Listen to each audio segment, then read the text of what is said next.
This is the Leadership Foundry podcast. I'm your host this week, Brandon Smith. And our topic this week, specifically, we're going to hone in on how do you think about and get on boards? Whether we're talking about nonprofit boards, corporate boards, what makes a good board member, what makes a good fit for you, and frankly, what makes a good board chair if you ascend to that role. And so to guide us through this journey, I've got my good friend, former client of mine, Dave Stockert. He is the retired CEO of Post Properties. He's also the general partner of an investment fund, Sweetwater Opportunity Fund. Dave's active in boards throughout the Atlanta area. He is absolutely the best person for this conversation. So listen real close to what Dave talks about. He really spells out how you need to be thinking about searching for boards that are right fits for you, and how you need to be able to commit and show up to that opportunity. And if you follow those things, who knows? You could be on as many boards as Dave is, perhaps one day. So listen real close to some of that guidance. And of course, stay tuned to the very end, and I'll share some of the notes that I took and some of the learnings and lessons I had along the way. Dave, it's so great to have you on the show. And we're going to spend some time talking not only about Dave's journey as a leader and CEO, but even pivoting into our presence as executives and leaders on boards. How do we do that? What does it look like to join a board? What are some things we can do to help set ourselves up to be on boards? And then, frankly, what boards should we even pick? So Dave, I am so excited to have you on our show today. Welcome. Well, thank you, Brandon. I'm excited to be here. Like I said, Dave and I, we've known each other for many, many years. And I got a chance to work with you when you were at Post Properties and CEO, and the culture you set there and the team you set there was just not only so engaged and so high performing, it was just fun to be around. I mean, some of my time with your team is some of my favorite time that I got to spend with clients. So I'm really excited to see what you can, what we can glean from that, and what you might be able to share with us today about that. So for folks that don't know you as well as I do, maybe a good starting place, Dave, if you could share a little bit about your story and journey with our listeners, it would be great.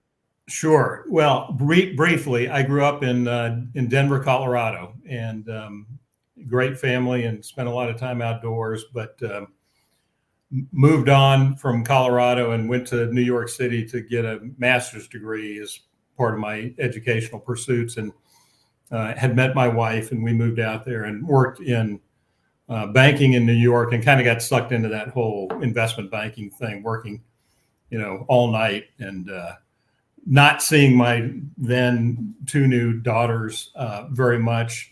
I happened to work with a client in Atlanta. We did an IPO for a gentleman named Ray Weeks. So you probably know Ray was most recently instrumental in the Beltline effort with Mayor Franklin. And I came to work for Ray in Atlanta in 1995. I told my wife we'll move to Atlanta for 5 years and then see where that takes us. And that was nearly 30 years ago, and feel very, very lucky that I landed in Atlanta, because I think Atlanta is unique in a couple of ways. Number one, it's very genuinely diverse community. And number two, and importantly for me, it's a very open city. If you want to get involved in Atlanta and you're willing to roll up your sleeves and dive in and do the work, you can. I ended up at Post through a lot of good fortune in 2001 and had a 16-year career there. The one thing I would amend about the culture was already incredible when I got there. So I was probably more of a custodian of the culture than actually creating the culture. I recognized it for what it was and tried to do my best to preserve it.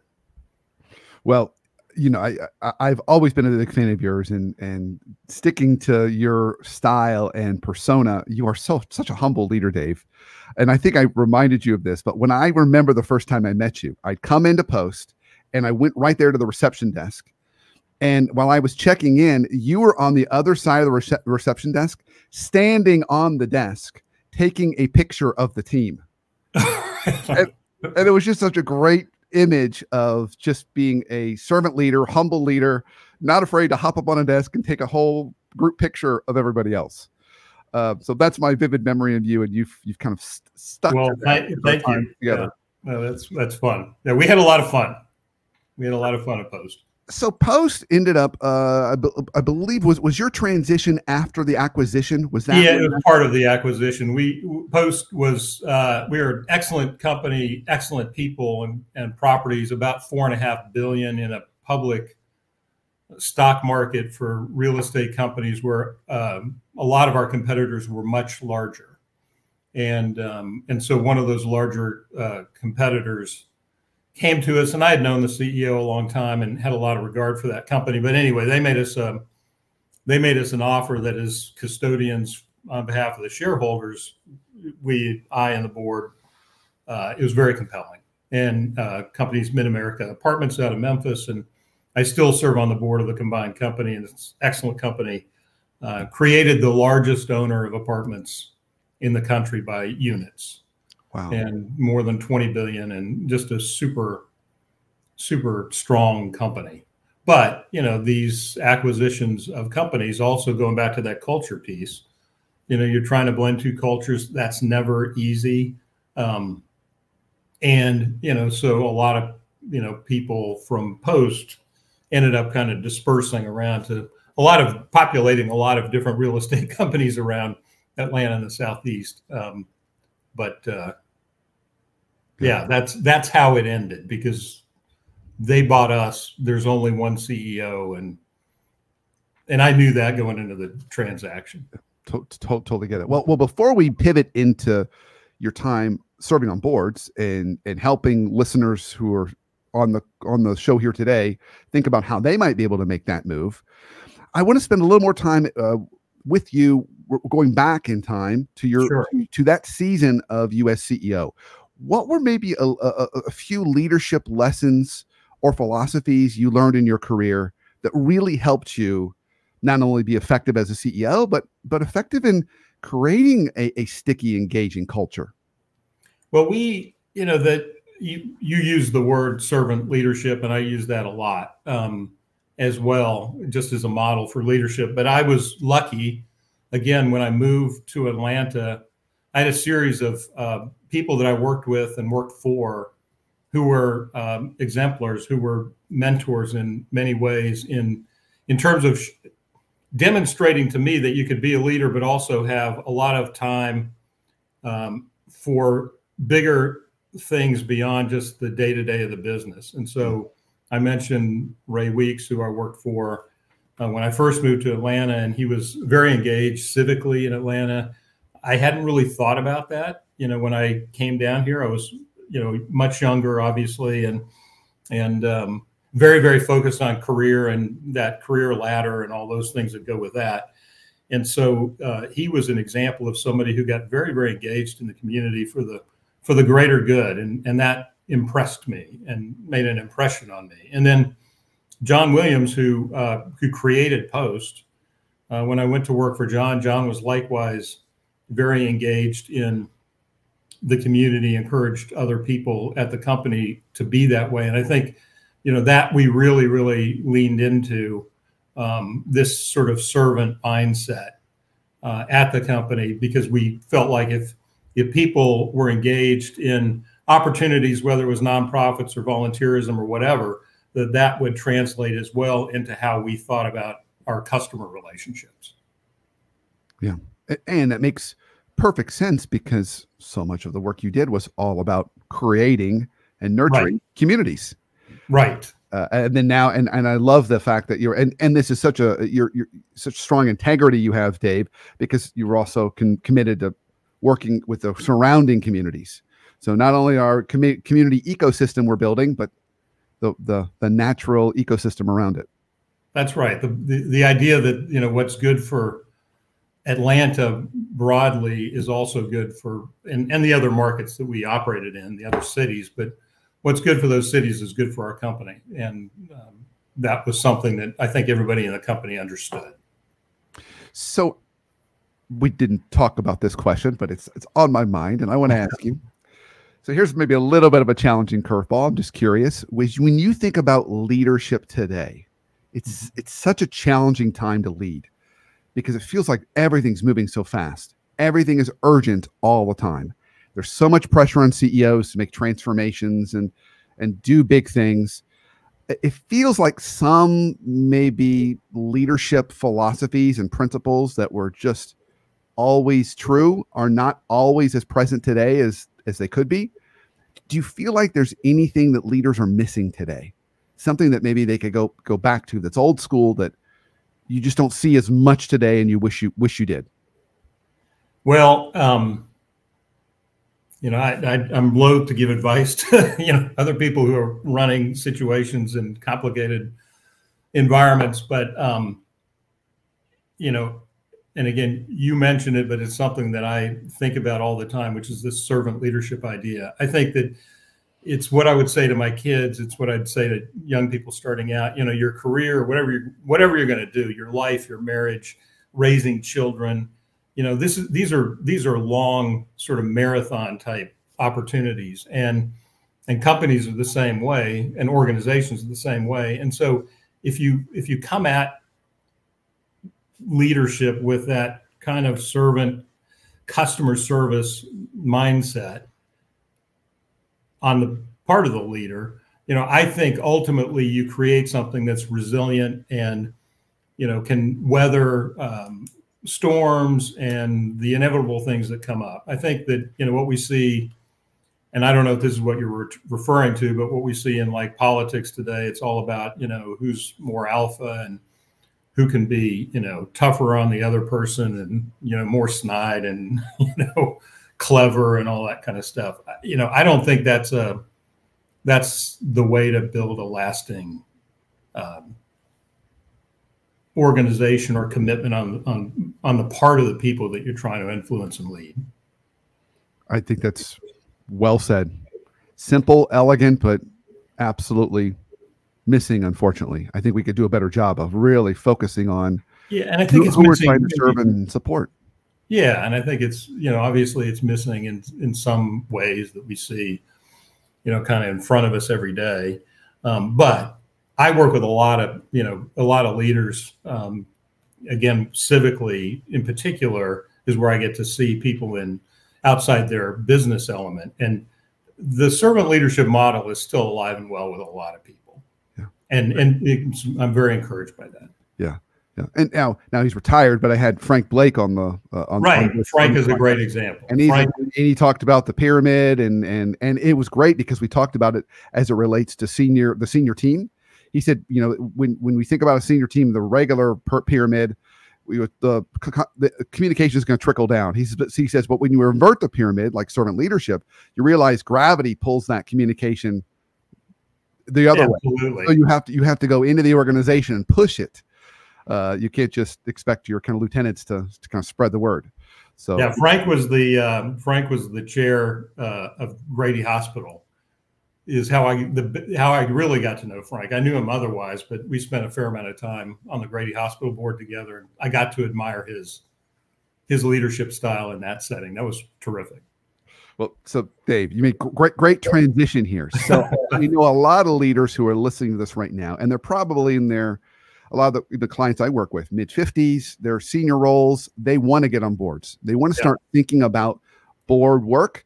Not necessarily for the financial rewards, but just because they want to be on boards. It's an exciting way to give back and get involved.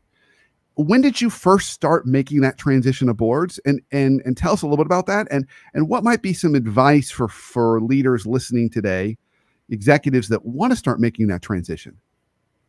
Well, I was, again, lucky that when I came to Post Properties in 2001, John Williams encouraged me to get involved in some things beyond, just the day-to-day of Post. And so whether it be the Metro Atlanta Chamber of Commerce, I joined the board of the Metro Atlanta YMCA back in those days. And that was a great opportunity, not only to be intellectually stimulated by something completely different than what I was doing day to day in my job, but it also exposed me to helped me develop relationships with a lot of people across a broad range of other businesses and organizations. And so one of the things I would say to people about particularly if you're kind of in your late 40s, 50s, or whatever. You just got to get started.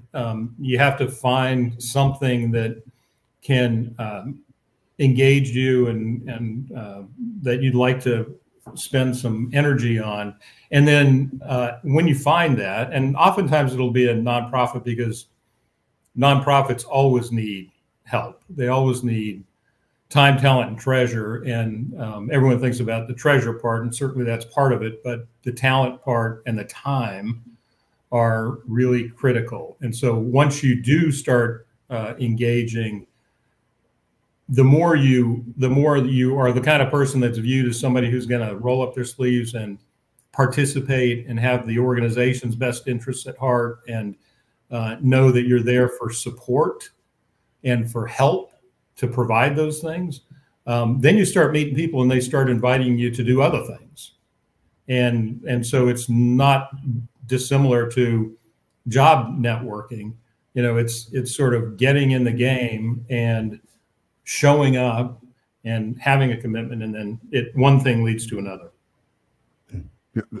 That's beautifully said. I love the idea of start with your own passions and interests. For you, it was community and serving kind of the community kind of that you live and work in.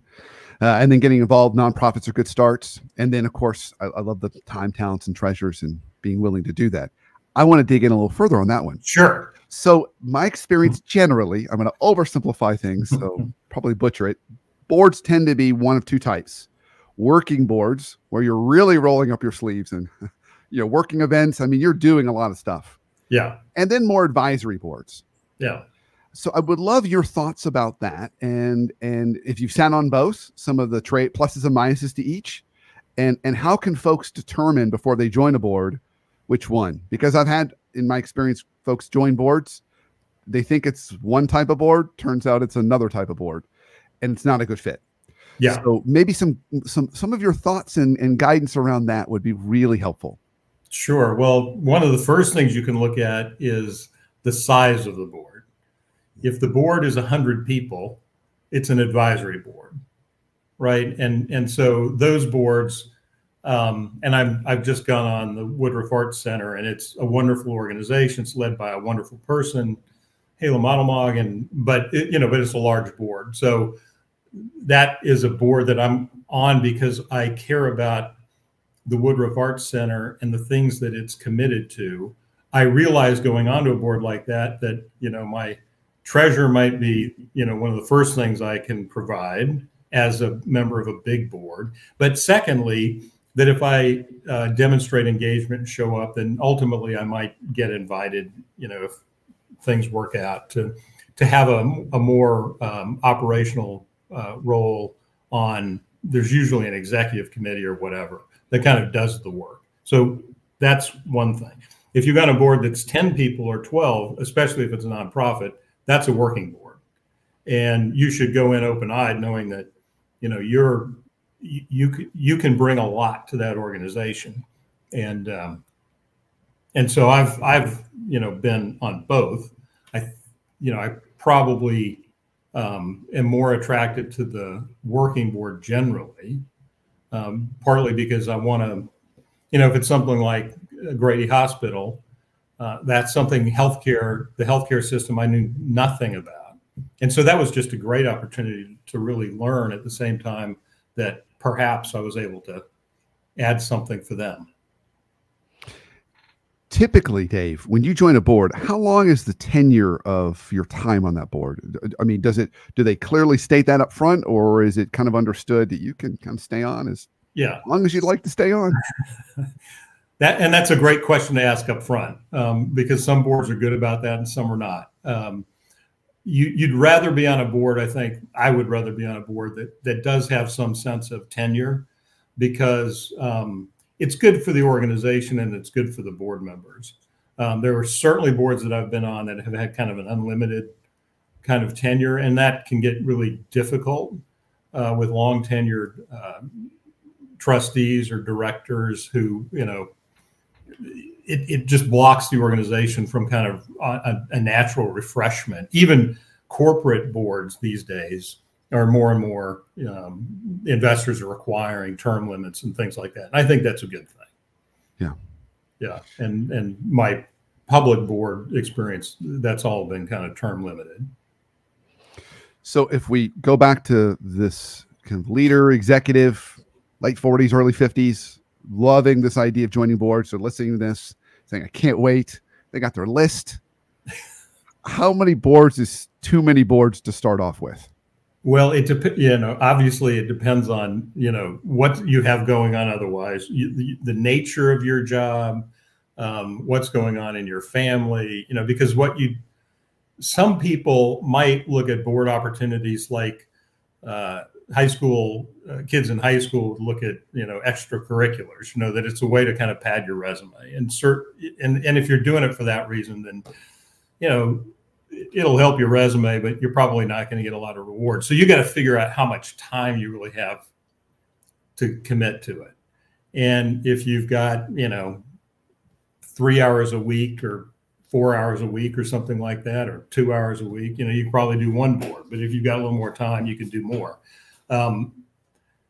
Interestingly for me, and I think it's the experience of other people, but as you grow up in the organization in terms of your position, and particularly when you're the CEO, you've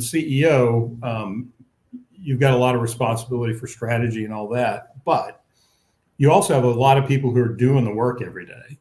And so I found that I had more margin as I got more time, as I got into those positions. And so, you often see, particularly in a city like Atlanta, you see a lot of CEOs who are very, very engaged, and partly because they got a lot of great people back at the shop, keeping the lights on and, doing the work every day. And you can't really look over their shoulder every day going, what are you doing now? Kind of thing. That doesn't stimulate a lot of satisfaction on their part. Right. All right. So going back to that leader, that executive, they were listening to this and they're like, okay, Dave's right. I need to not overdo. I want to get on this board. They picked a board. They're going to get on it. What makes a good board member? Well, first, there's some basic stuff that's not that different from your success in your job.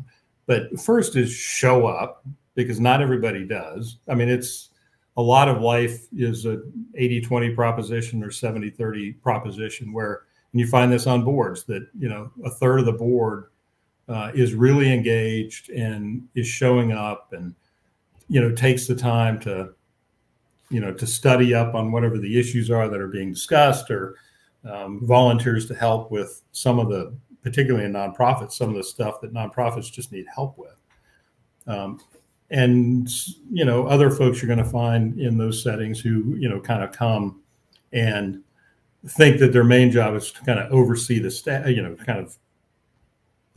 staff, or make sure that things aren't going wrong. And it's just a different mindset. So show up with a view that I don't want to intrude on what should properly be the responsibility of the people executing the business or the organization on the one hand. On the other hand, I want to be the kind of person that if they need my help, I'm going to jump in and help them. Yeah. So almost like a humble curiosity and willingness to roll up your sleeves in whatever way the organization needs. Intellectual curiosity and energy and attention and, yes. Okay. So now let's say we've been asked to be board chair, or it's our term. Yeah. The time is board chair. If it's more of a rotating formality to it. What makes a good board chair? Well, I think that partly one of the things that you've got to do as the board chair, oftentimes a board in many organizations, one of the chief responsibilities of the board is to hire and be a support to the person who's running the organization, whether that's a public corporation or whether that's a nonprofit. And I think one of the things that the board chair's job is to sort of align with the person running the organization and understand that to some degree, you need to have their interests at heart and be a supporter for them. That's not to say that you don't have difficult conversations about whatever issues that come up or things that are going wrong, but you have an entire other board over there that's going to be pretty naturally engaged on that stuff. And so the board chair's got this a slightly different sort of mindset. And so that's one thing. And I always had the benefit of great board chairs when I was at Post Properties, a guy named Bob Goddard, who was the board chair at Post, and was that kind of board chair for me. The other thing, and that the board chair can do a good job of, is ensuring that the communication among the board members is good and fluid. That's kind of your job too, to make sure that the board members are not, getting surprised by things or, feel like they have an opportunity to express themselves, et cetera. And there are lots of different ways you can do that. So when you think about where you are right now in your kind of career and season, particularly spending a lot of time on boards, how many boards are you on right now? And what do you see in the next 3 to 5 years? Do you see more boards for you in the future? Less? About the same? About the same. I'm on one corporate board, which is the board of the company that we merged with. And I was on another corporate board, but that we merged that company as well. And then nonprofits, I do about 3 to 4 at any one time, but about 4 boards for me. I've also got a little private real estate investment company with a small number of other people where I'm a general partner. And so what I'm trying to stake at this point, I'm 62, and I'm trying to be productively semi-retired. And for me, that means being plenty intellectually engaged on the one hand, but not have a job that kind of commands my 100% attention all the time. That's what running Post Properties was like for me. It kind of consumed me. I thought about it all the time. I thought about it when I woke up. I thought about it when I went to sleep. I thought about it 2 in the morning when I would routinely wake up thinking about it. I don't have that in my life right now. And I feel grateful for that. That's great. Well, Dave, this has been a fantastic conversation. I mean, we've covered a lot of ground about how to think about boards, getting on boards, things we can be doing to be more effective in that setting and situation. Do you have, I always ask all my guests on the show this last question. Do you have any practical tips or guidance for individuals listening to this today that they can be doing today to either help them or themselves or their teams thrive starting tomorrow? Well, we've touched on it a couple different times. I guess what I would say is as a leader, and I don't always do this very well. Oftentimes I do it poorly, but adopting some sort of a customer mindset for yourself, meaning that you think about that the people that you lead as being your customers in some way, that you have a responsibility to them, that they want and deserve your support, and they deserve your respect and your genuine care. And that leadership is a two-way street. It's not just about what I can get out of people that I'm leading or in some way direct them, but what do I owe them as part of that relationship that we have. So that would be my one thing to think about. That I didn't always do that. I've developed that over time a little bit. Well, and what I really enjoyed about our conversation today is you've kept the spirit of that throughout everything we've talked about. I mean, that really is a fundamental philosophy for you and how you choose boards and how you decide to show up on boards. It's the same as when you were CEO and leading Post. Dave, this is great. If people want to learn more about you, follow you, where can they go? Well, I don't post a lot, but I'm on LinkedIn, and I'll forward things that I think are interesting. I'm on Instagram. Those are the two principal things on social media. Yeah. Well, Dave, thank you for your time. Absolute gift for all of us today. And I personally have always enjoyed our conversations. So thank you for our friendship along the way and along the many years. And I look forward to not only continuing to stay in touch, but seeing what other boards and ways you can impact the Atlanta community. It's been great to watch. Well, Brandon, thank you, and thank you for the work that you did with us at Post. It was really quite remarkable, and we had a lot of feedback about that. So just a plug for you. And then I know you're still working with some organizations that I'm also involved in, and it's just great to see because you do a great job at what you do. Thanks, Dave. I really appreciate it. I loved my conversation with Dave. I hope you did too. He's such a humble guy and such a great leader. You can see why people just love working with and for Dave. And so I loved some of the things he talked about. Right out of the gate, we talked about the importance of servant leadership. And while that may seem disconnected to his board work, I think you can see, having listened to Dave, there's so much consistency and integrity through that belief and philosophy. He really brings that into every interaction. He's always asking himself, how can I serve the folks around me?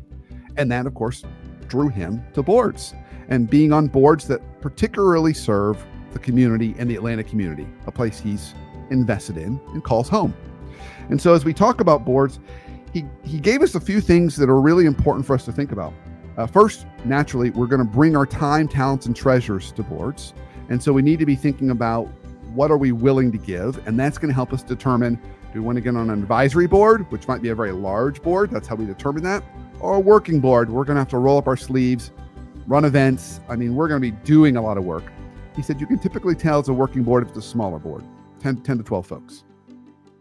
He says, once you get on the board, you look for term limits if you can. It's going to make it a little bit easier to get things done. You don't have some of the legacy trustees and board members that frankly, while they're very committed, can maybe block new ideas or new approaches.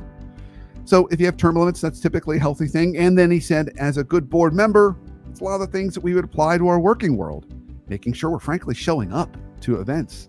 We're always willing to help and rolling up our sleeves, and we're not forcing our agenda necessarily on the organization. We're being curious, we're listening and finding ways to support. And then we ended our time talking about what makes a good board chair. And I love this notion too, because often we think a board chair is the kind of the CEO type, and can be, but Dave really distinguished it into two main big categories. First, it's really a trusted advisor and coach to the CEO or that nonprofit director. We're going to coach and advise the leader. And we're also going to manage a lot of the board communication amongst the other board members and really ensure alignment amongst the other board members. So it's almost more of an aligner and supporter role than it is anything else. And then, of course, we talked about the importance of customer mindset in everything we do. So regardless of what I talked about here today and my takeaways, most importantly, what did you take away? What was your big highlight from the conversation from Dave? And what are you willing to commit to today that can help you and your teams start thriving tomorrow?